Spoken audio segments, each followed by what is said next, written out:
Hello friends, entity की 18वीं class में आप सभी का स्वागत है। तो आज है शहीद दिवस यानी कि 23 मार्च। हमारे देश के जो शहीद नौजवान हैं उनको याद करने का आज दिन है, यानी जो हमारे कोचिंग का नाम है उन्हीं का क्या है आज दिवस है। तो आप सभी को बहुत बहुत बधाई हो शहीद दिवस की।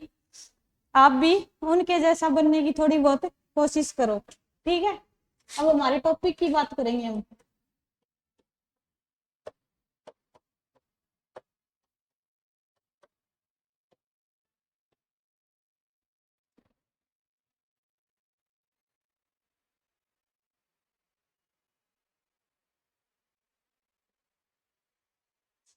अब हमारा टॉपिक सामान्य प्रवृत्तियों का अर्थ।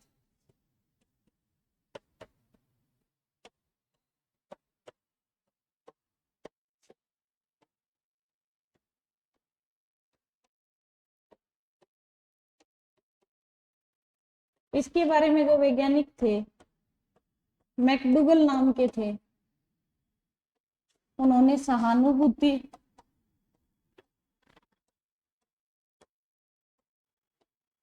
को सामान्य प्रवृत्ति समझा।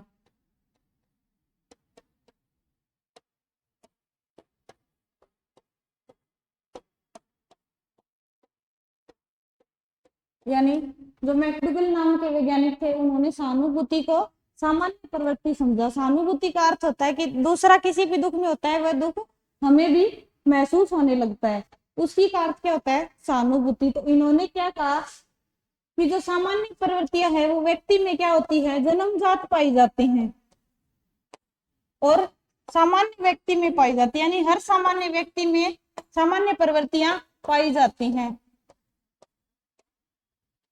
ठीक है। फिर एक वैज्ञानिक थे रेबन,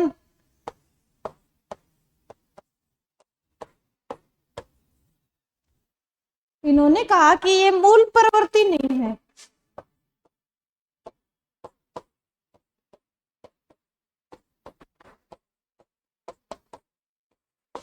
यानी सामान्य प्रवृत्तियां जो हैं वो मूल प्रवृत्ति नहीं है और ये किसी प्रकार का विशेष व्यवहार नहीं है, बल्कि ये एक ऐसी विधि है जो कि व्यक्ति के व्यवहार को क्या करती है, जागृत करती है।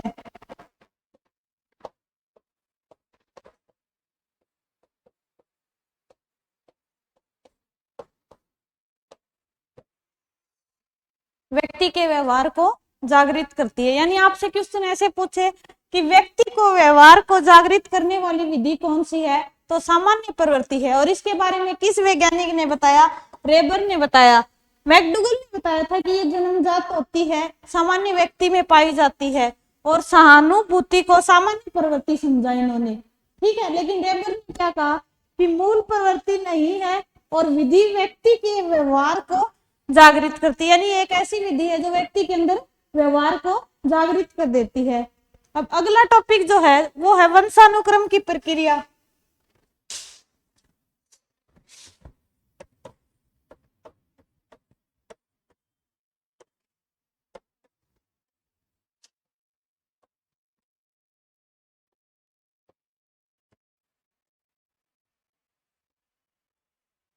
वंशक्रम के बारे में हमने पढ़ा था, मेंडल के सिद्धांत के बारे में पढ़ा, वंशक्रम में समानता का नियम, मेंडल का नियम, विभिन्नता का नियम आदि हमने पढ़े। अब देखो, जो मानव है, मानव जो शरीर कोष होते हैं,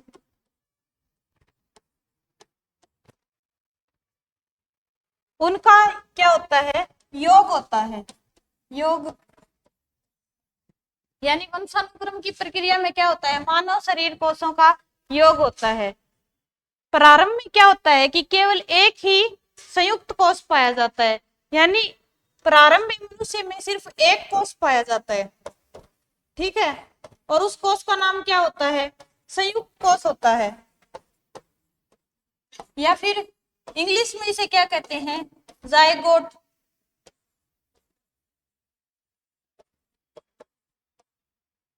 क्या बताया कि मानव शरीर कोषों का योग होता है और एक कोष से आरंभ होता है, यानी केवल एक ही कोष से आरंभ होता है।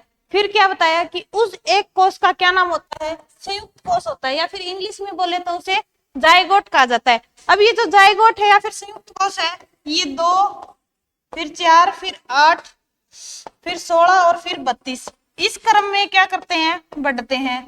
यानी हर बार क्या हो जाता है, 2 गुना हो जाता है। यानी पहले 2, फिर 4 और फिर 8, फिर 16 और 32 ये संयुक्त कोष इसी प्रकार से आगे बढ़ते हैं।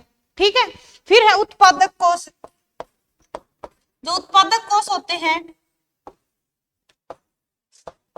वो भी संयुक्त कोष के समान क्या करते हैं, क्रम संख्या में आगे बढ़ते हैं। यानी 2, 4, 6, 8, 16 फिर 32 यानी 2 गुना होता है। ठीक है। फिर संयुक्त कोष में क्या होता है, एक तो पिता के कोष पाए जाते हैं और एक माता के कोष पाए जाते हैं। देखो, पिता के कोष और माता के कोष, इनको क्या कहा जाता है, पिता के कोषों को पितृकोष और माता के कोषों को मातृकोष कहा जाता है। ठीक है। फिर इन्होंने बताया कि पुरुष और जो स्त्री होते हैं, यानी हर पुरुष में और हर स्त्री में 23 गुणसूत्र पाए जाते हैं।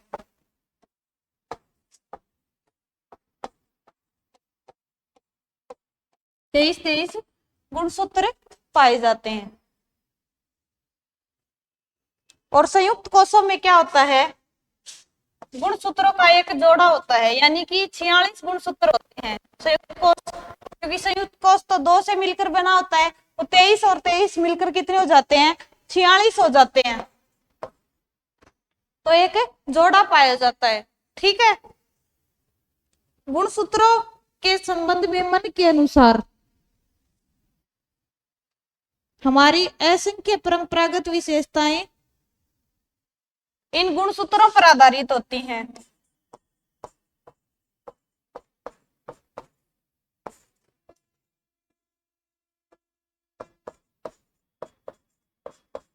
यानी जो हमारी असंख्य परंपरा है और परंपरा की जो भी विशेषताएं हैं वो गुणसूत्रों पर आधारित होती हैं।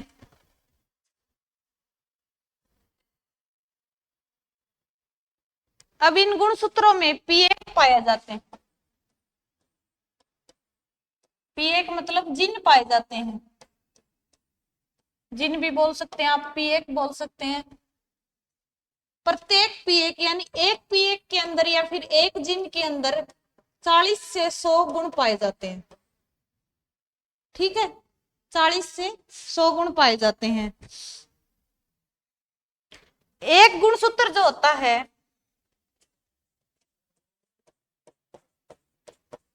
उसमें 40 से 100 तक जिन पाए जाते हैं और एक जिन में 40 से 100 तक गुण पाए जाते हैं। ठीक है। ये चीज याद रखना। अब आगे देखो,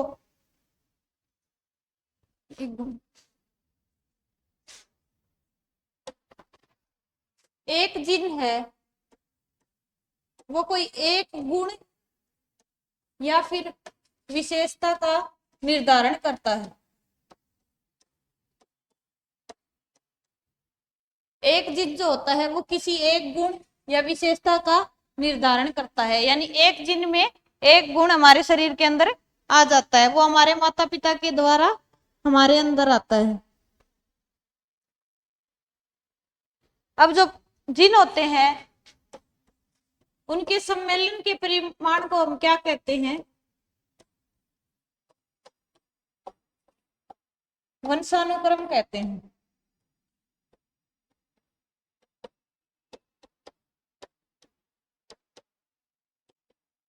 यानी जो भी जिन है वो एक पीढ़ी से दूसरी पीढ़ी में आता है, उसका क्या हो जाता है, सम्मेलन हो जाता है। फिर सम्मेलन का क्या निकलता है, परिमाण निकलता है। तो उसको हम क्या कहते हैं, वंशानुक्रम कहते हैं। आगे है बाल्यावस्था में सामाजिक विकास।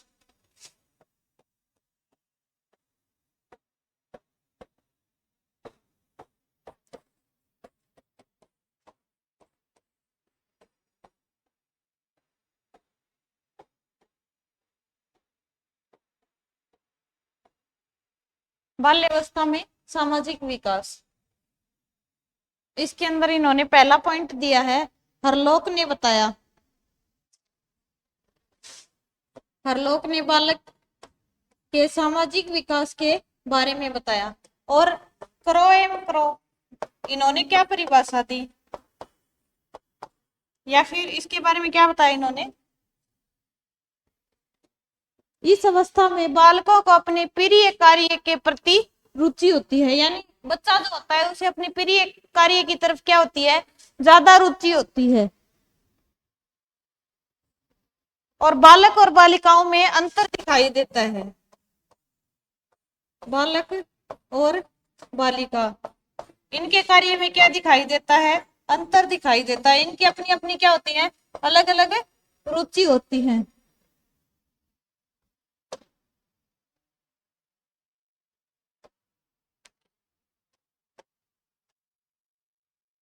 क्या हो रहा है, चश्मा लगाओ ना सर। बालक और बालिकाओं के कार्य में स्पष्ट क्या दिखता है, अंतर दिखाई देता है।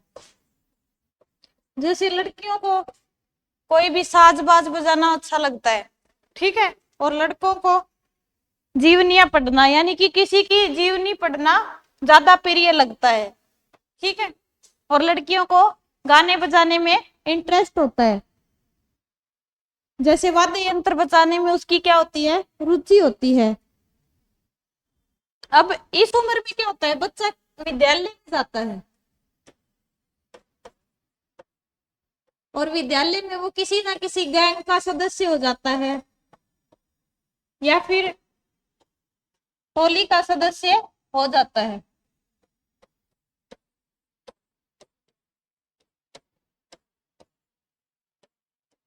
बच्चे क्या करते हैं, अपनी खुद की अलग से गैंग बना लेते हैं, और उस गैंग बनाने के बाद क्या होता है कि उनके जो वस्त्र हैं, उनका खेल है, उनके आदर्श हैं, उन सभी का निर्धारण कैसे होता है, इस गैंग के आधार पे होता है। यानी जैसे ही उनकी गैंग है वो वस्त्र पहनती है वैसे ही वो पहनते हैं, जैसे वो खेल खेलती है वैसे ही खेल वो खेलेंगे, और जिन आदर्शों पे उनकी गैंग चलती है उन्हीं आदर्शों पे वो बच्चे चलेंगे, ठीक है। अब गैंग बनाने के बाद क्या है, उनके जो सामाजिक विकास है ना उसको एक अलग दिशा प्रदान हो जाती है। जैसे जैसी उनकी गैंग वैसे वो, ठीक है। फिर है, इस अवस्था में बालक अपने शिक्षकों का सम्मान करता है, यानी बालक जो है वो अपने शिक्षकों का क्या करता है, सम्मान करता है।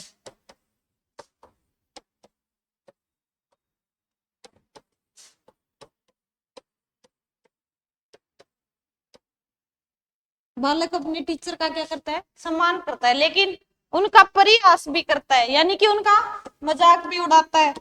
ये क्या है, एक स्वाभाविक आदत है बच्चे की।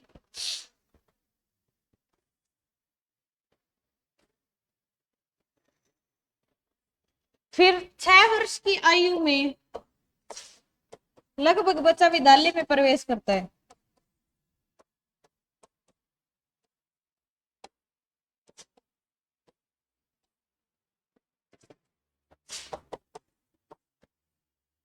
वहां के वातावरण से अनुकूलन करना, सामाजिक कार्यों में भाग लेना आदि नई नई चीजें सीखता है, ठीक है। अब जो टोली है वो बालक में अलग अलग सामाजिक गुणों का क्या कर देती है, विकास कर देती है, ठीक है। फिर अरलोक जो थे उन्होंने इस बारे में क्या बताया, टोली बालक में आत्म नियंत्रण, साहस, न्याय, सहनशीलता और नेता के प्रति भक्ति, दूसरों के प्रति सद्भावना आदि का क्या करती है, विकास करती है। यानी बालक के अंदर सहनशीलता,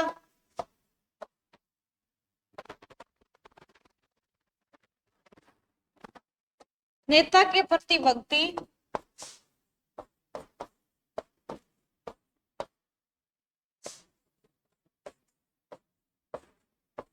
आदि का क्या करती है, विकास करती है। और सहानुभूति का भी विकास करती है। यानी जैसे कि सामाजिक विकास के बारे में आलोक ने कहा कि गैंग में जब बच्चा रहता है तो उसके अंदर सहनशीलता, न्याय, सहानुभूति, नेता के प्रति भक्ति आदि चीजों का क्या हो जाता है, विकास हो जाता है। ठीक है।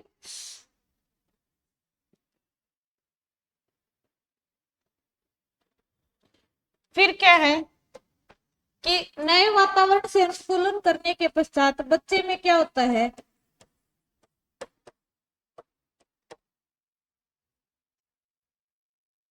परिवर्तन आ जाता है और बच्चा क्या करता है, उन्नति करता है। उन्नति कैसे करता है, उसे स्वतंत्रता के बारे में,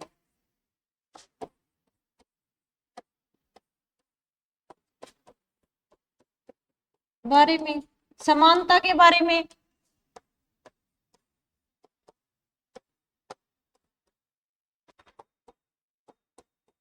और सहानुभूति के बारे में आदि, इन सभी चीजों का उसे क्या हो जाता है, ज्ञान हो जाता है। तो बच्चे में क्या होता है, परिवर्तन होता है और क्या करता है, उन्नति करता है।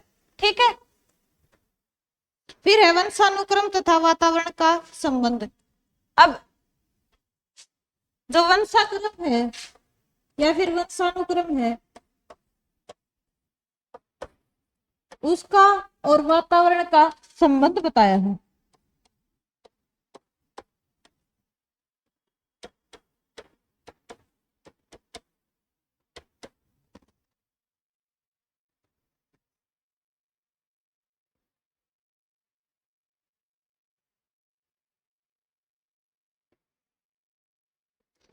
अब जो वंशानुक्रम और वातावरण है वो एक दूसरे से क्या थे, पृथक थे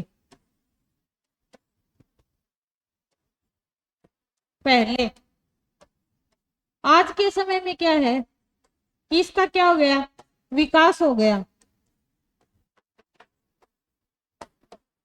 अब ये दोनों एक दूसरे पर निर्भर हैं, यानी वंशानुक्रम और वातावरण एक दूसरे से संबंधित है और एक दूसरे पर क्या है, निर्भर है। यानी अच्छे वातावरण में ही बच्चे का क्या होता है, अच्छा विकास होता है।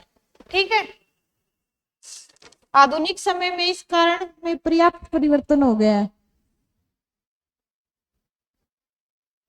यानी बच्चा कुछ सोचता है, करता है या अनुभव करता है, वह वंशानुक्रम के कारकों और वातावरण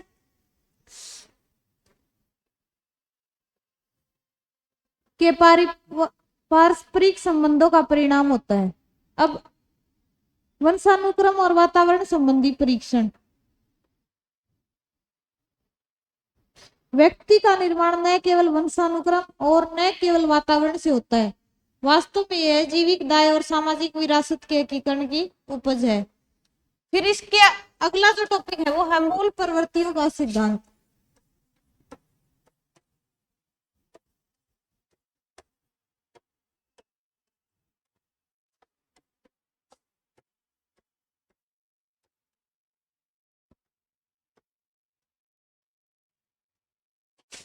अब जो हमारी मूल प्रवृत्तियां हैं उसका सिद्धांत किसने दिया, तो एक अंग्रेज मनोवैज्ञानिक थे, विलियम मैकडूगल।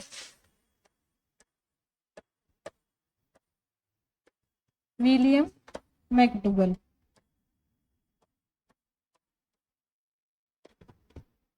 क्या थे, ये अंग्रेज मनोवैज्ञानिक थे। इन्होंने क्या बताया, पहले इनकी एक पुस्तक आई थी 1908 ईस्वी में,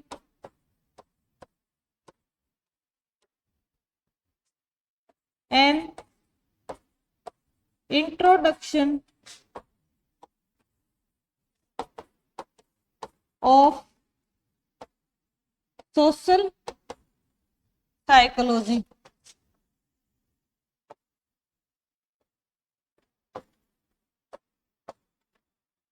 यानी विलियम मैकडूगल की एक पुस्तक थी जो उन्होंने 1908 ईस्वी में प्रकाशित की। पुस्तक का नाम था an introduction of social psychology, यानी कि सामाजिक मनोविज्ञान का परिचय। इन्होंने इसके अंदर क्या किया कि मूल प्रवृत्तियों के जो सिद्धांत हैं उसका इन्होंने इस पुस्तक में वर्णन किया है। फिर उनका कहना है कि कार्य और व्यवहार जो होते हैं, यानी कोई भी कार्य है या व्यवहार है,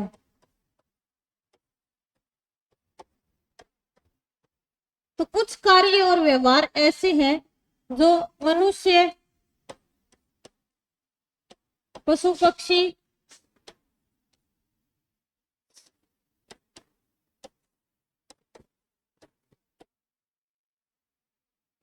वो सीख कर नहीं आते, यानी उनमें वो गुण पाए जाते हैं, उनकी आंतरिक प्रेरणा से उनमें वो गुण पाए जाते हैं। जैसे बालक द्वारा मां का स्तनपान करना,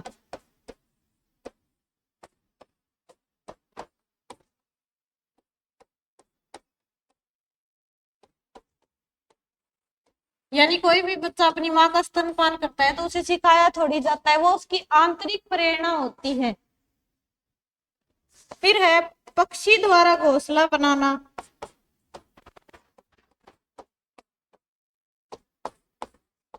पक्षी द्वारा घोंसला बनाना, ये उसे अपनी आंतरिक प्रेरणा से पता चलता है, उसे सिखाया नहीं जाता है।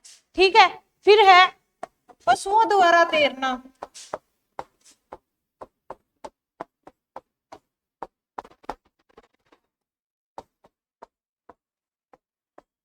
यानी इनके कहने का मतलब है कि मनुष्य है, पशु पक्षी हैं, उनमें कुछ कार्य और व्यवहार उन्हें सिखाने नहीं पड़ते हैं, जन्मजात होते हैं। ठीक है। फिर अगला जो टॉपिक है वो है सहानुभूति का अर्थ तथा परिभाषा।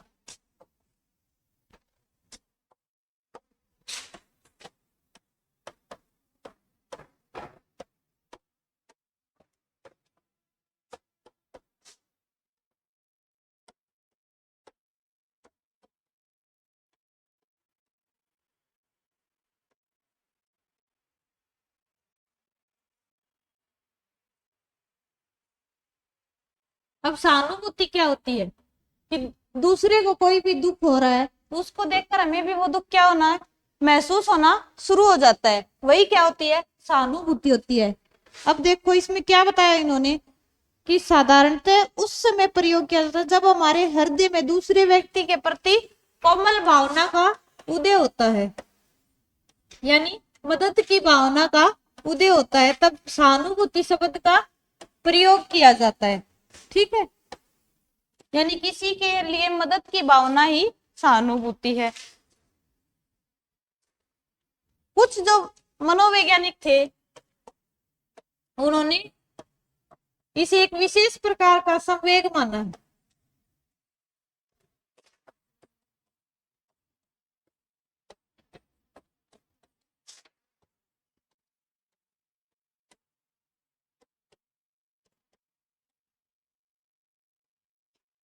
संवेग यानी इमोशन, जैसे हमने पढ़ा था संवेग क्रोध, ईर्ष्या, प्रेम आदि भी क्या होते हैं, संवेग होते हैं। वैसे ही एक संवेग मनोवैज्ञानिकों ने सहानुभूति को माना है, यानी दूसरे के प्रति मदद की भावना को संवेग माना, यानी इमोशन माना इन्होंने।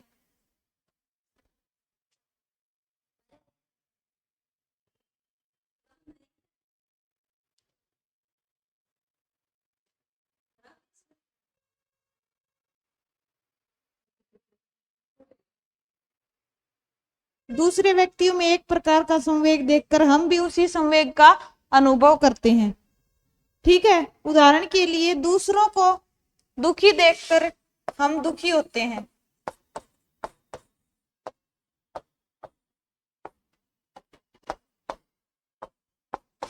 और सुखी देखकर सुखी हो जाते हैं।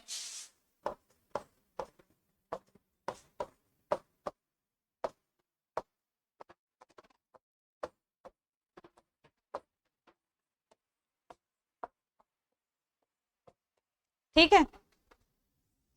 फिर इसकी परिभाषा है, अकोलकर ने क्या परिभाषा दी कि सहानुभूति का अर्थ उसी प्रकार के संवेग का अनुभव करना जिसका अनुभव दूसरा व्यक्ति करता है। फिर रेबन उन्होंने कहा कि सहानुभूति का अर्थ दूसरों के द्वारा व्यक्त किए जाने वाले संवेग की उत्पत्ति, यानी कोई भी दूसरा है वो हमें अपना दुख बता रहा है, हमें भी उस दुख का अनुभव होने लगता है, तो उसे ही क्या कहा इन्होंने, सहानुभूति का, यानी दूसरे के दुख को सुनकर उसकी हमारे मन में क्या हो जाती है, उत्पत्ति हो जाती है, उसे क्या कहा, सहानुभूति का। ठीक है, फिर है करो एम करो, उन्होंने क्या परिभाषा दी कि एक संवेगात्मक प्रदर्शन है, एक व्यक्ति अपने को दूसरे की स्थिति में रखने का और सुख दुख में की भावनाओं का अनुभव करने का प्रयास करता है, यानी कोई भी व्यक्ति है वो दूसरे के सुख या दुख में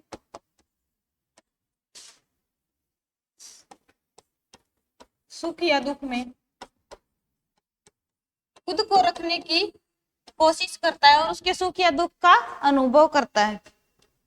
फिर है कल्पना का अर्थ तथा परिभाषा, ये हम अगली क्लास में करेंगे। ठीक है।